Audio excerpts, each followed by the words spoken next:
Okay, alright. Welcome back to my YouTube channel. I'm Mandis Vlog. Nako, matindi, mainit mga kaibigan. Itong ating tatalakayin tungkol dito sa pagkawala. Very controversial. Sa pagkawala ho ni Catherine Camilon. Nasaan na nga ba itong si Catherine Camilon ngayon? Maraming katanungan ang naiwan po dito. Taon 2023. Ngayon po ay taon 2024. Maraming linaw ang ating bibigyan ng daan. Ito nga ba ay nabaon na sa limot? Mga kaibigan, nasaan itong si Police Major ngayon? Nasaan itong si Magpantay?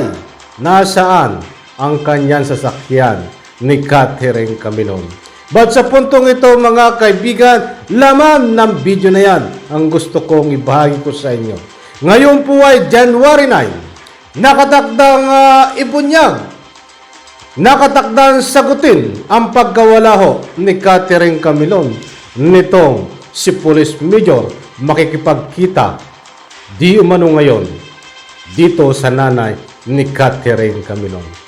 Yan po ang ating tatalakayin at kung bago pa lang po kayo sa aking maliit pa na YouTube channel, inaanyayahan ko po kayo, please subscribe. Sabay-sabay po nating i-like ang video na ito kung nagustuhan nyo po.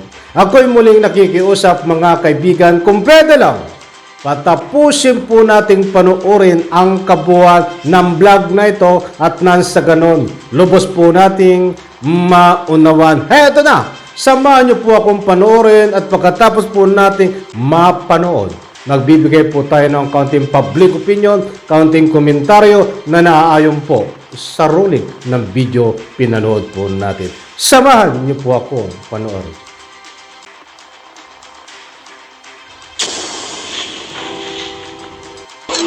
Noon pa lagi kong sinasabi sa kanya na ibalik niya ang aming anak, ilabas niya kung nasaan. Wala na naman kaming ibang hinihiling pa eh. Hindi may galit sa kanya. Ay, kung nandun ang galit, hindi mawawala yun. Dahil yung aming anak, wala. Hindi namin alam kung nasaan. Wala namang ibang sinasabi, kundi talagang siya ang may alam. Sa susunod na hearing sa January 9, inaasahang haharap na si De Castro. Ano sa akin, wala pa akong kalinawan para sa aking anak. Sa kanya naman, kay De Castro naman, wala ka namang malamang kahit ano. Wala naman siyang sinasabi kahit ano. Kaya, wala naman kaming ibang hinihiling, kundi yung magkaroon ng linaw. Yung malaman namin kung nasaan ang aming anak talaga. 2 buwan na rin. Hirap. Kailangan magpakatatag kahit sobrang mahirap. Hindi lang babasip ko ba? Kayo mama, yung maasa, babalik pa lang sila.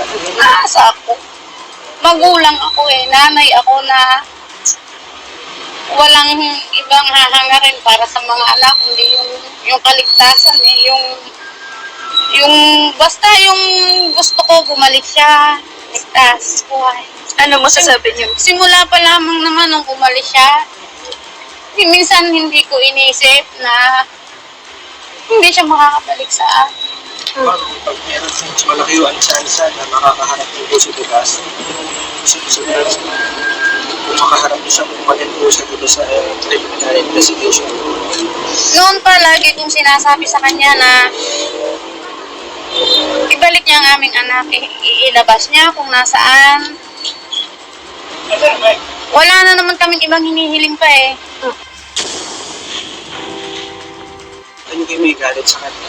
Ay, kung nandun ang galit, hindi mawawala yun. Dahil yung aming anak, wala. Hindi namin alam kung nasaan. Wala namang ibang sinasabi, kundi talagang siya ang may alam. Ma'am, nabanggit niyo sa akin nung nag-usap po tayo sa inyong bahay, sabi niyo itong problema na ito ay hindi niyo dadagdagan pa ng ibang problema na para bang hindi ho kayo magkakaso. Ito ho ba itutuloy niyo? Itutuloy namin ito. So, yun po. Kakatuan niyo si Major. Okay. Ano po yung inaasahan niyo po ngayon? Sa paghaharap po ninyo. Ako sa totoo lang, hindi ko alam. Wala akong alam kung ano yung mangyayari dahil si De Castro wala talaga siyang sinasabi kahit ano. Pero naasa ako na magkakaroon ng linaw, magkakaroon ng kaayusan. Yun lang naman yung magkaroon kami ng kahit kaunting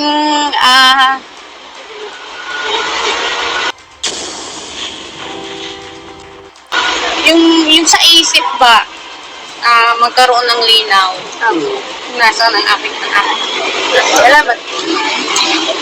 So, by procedure, we don't know what to answer yet. Dahil dyan, no comment muna ang abogado ng pulis sa kaso ng kliyente. Sa susunod na hearing sa January 9, inaasahang haharap na si De Castro.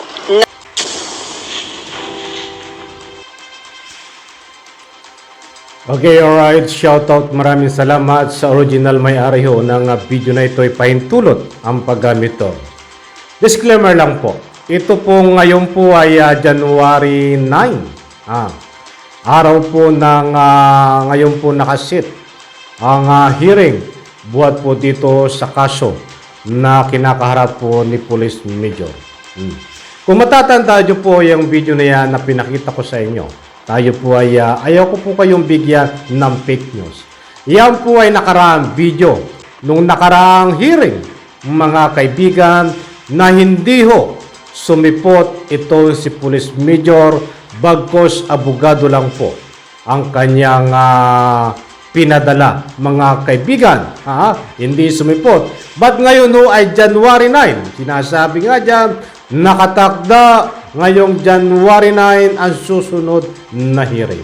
Pinakita ko po yung video na yan nung mga nakaraang hearing na sa ganun po, maiwasan po natin ang fake news. Bagkos, mayroon po tayong pinagbabatayan dito sa ating kaunting pagtatalakay na binibigyan po natin kaunting komentaryo at public opinion. Eto, mga kaibigan, saan po patutungo ito? Datapwat sa puntong ito ay nasabi ko nga ay nakahanda na magsalita ito si Police Major tungkol dito sa kaso na pagkawala ni Catherine Camilon kung ito ho ay a-attend ng hearing, mga kaibigan, dahil obligasyon po nila na ika nga po ay mag-submit ng counter affidavit tungkol sa kaso kapag sila po ay umatid ng hearing itong si Police Major.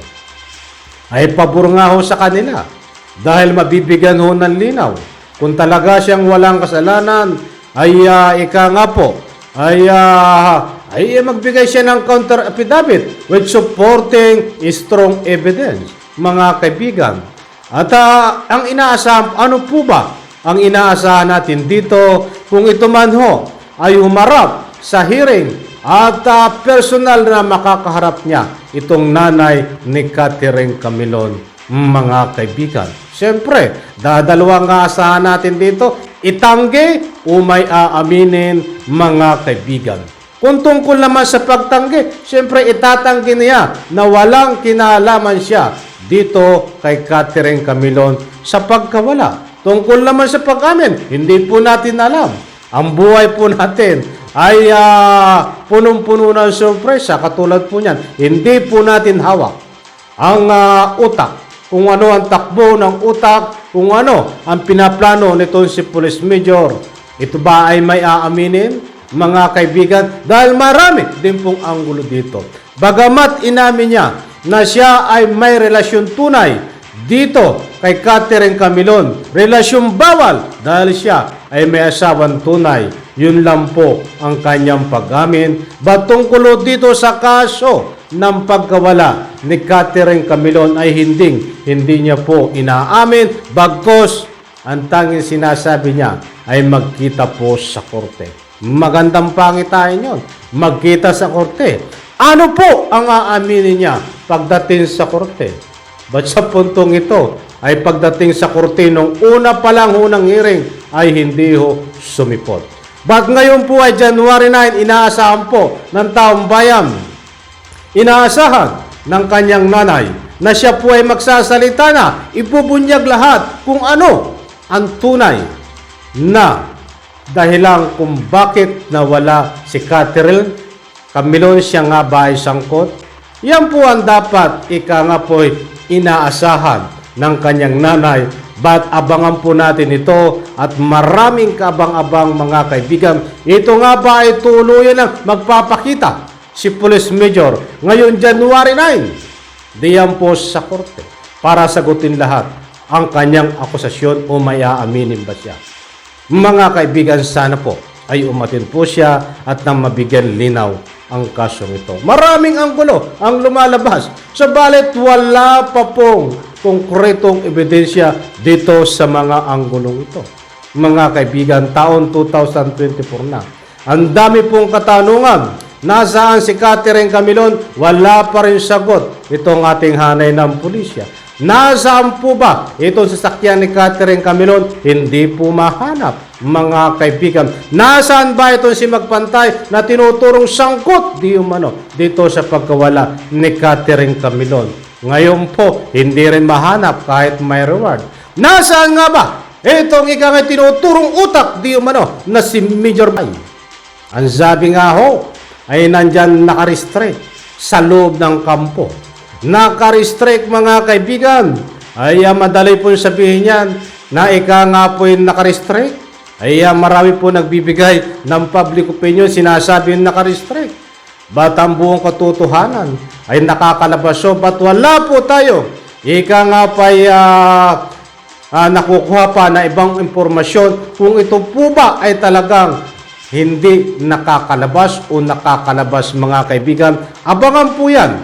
Iyan kung ang tunay na katayuan ni Major diyan po sa loob ng kampo. Siya nga ba ay nasa loob ng kampo o nakalabas?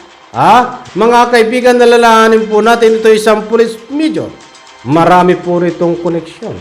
Lalong-lalo na po dito sa usapin na cellphone. Matagal na po itong pinagbabawal at nagkaroon po ng reklamo ang magulang ni Catherine kung bakit nakakagamit po ng cellphone. Bagkos ang kinahukulan po ay nagbibingi-bingian. Hanggang ngayon po ay walang matibay na sagot ang kinahukulan kung dapat alisan ng cellphone ito. Kasi patuloy pa ho na gumagamit ng cellphone ito. Abangan po ang tunay na katayuan dyan ni Police Major sa loob ng kampo. Ito ba pahapi-hapi lang dyan? Mga kaibigan, ito ba ay tuluyan ng nakatakas? Ang full details po niya, ang kaubuhan detalye ay bibigay po natin sa susunod natin vlog. Batang maliwanag lang po dito. Abangan po natin mamaya. Lalabas siguro ang balita nito. Medyo paggabi na. Ay itong paghaharap ng nanay ni Catherine Camilon at Police Major kung ito po ay a-attend ng hearing diyan sa korte. Ngayon pag hindi po umattend, nalalong dyan mabubuo ang mga public opinion ng taong bayan na baka di umano ito ay nakatakas na, mga kaibigan, kaya hindi nagpapakita sa korte. But Bino, yan po isang public opinion na po ay nagbabase po tayo sa mga netizen na nagbibigay po ng komento diyan po sa comment section kung bakit hindi daw di umano nagpapakita itong si Police Major, mga kaibigan. Maraming salamat po at pagpalain po tayo lahat. Abangan po natin mamaya ang kabang-abang tungkol dito, latest update sa naganap na hearing dito po kay Catherine Camilon na pagkawala at siyempre kay Police Major at nanay po ni Catherine Camilon kung ano nga ba ang nangyari na, mga kaibigan. Pagpalain po tayo lahat diyan po sa comment section. Sabay-sabay po tayong po pwede magbigay ng public opinion kapag may pagkakataon po kayo. At sabi ko nga po, hindi po tayo nagpapakalat ng fake news. Kung ano man public opinion na naririnig nyo dito, yan po ay nakabase diyan sa ruling ng video. Maraming salamat. Pagpalain po tayo lahat. Sabay-sabay po natin i-like ang video na ito. Bye-bye. Palakpakan.